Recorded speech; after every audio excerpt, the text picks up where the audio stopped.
si c'est bon, la barre d'agréage, quand tu es conditions,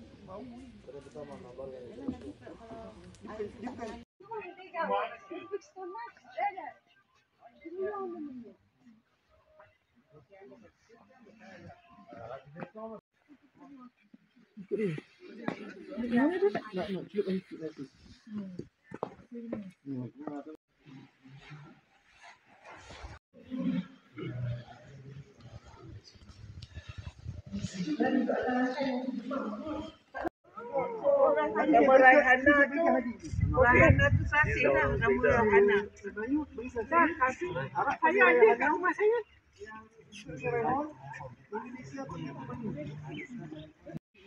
Adalah orang yang hidup sezaman denganku.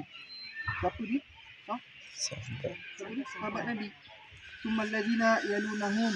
Kemudian orang yang ikut sahabat. Siapa dia? Istilah dia? Tabi'in. Tsummal ladzina yalunahum. Nabi bilangkan lagi. Kemudian orang yang ikut tabi'in. Siapa dia? Tabi'in. Nabi cakap lagi, "Tsumma yaji aqwamun tasdiqu syahadatu ala ahadihim yaminahu."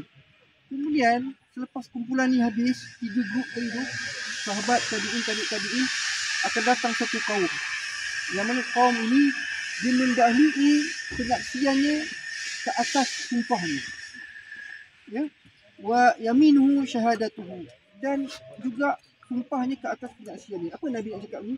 Nabi nak bagi tahu bahawa selepas habis 3 kumpulan yang hebat ini, akan datang satu kaum, mereka ni menipu, suka berbohong, suka bercakap tanpa memberikan bukti yang kukuh. Maknanya apa? Suka bersumpah tapi bukti tak ada. Suka menipu, berbohong pada pemerintah dan sebagainya. Ya, kepada orang ramai. Cakap berbohong lebih utama daripada cakap yang benar. Manakala 3 yang pertama tadi tu, adab mereka sangat bagus.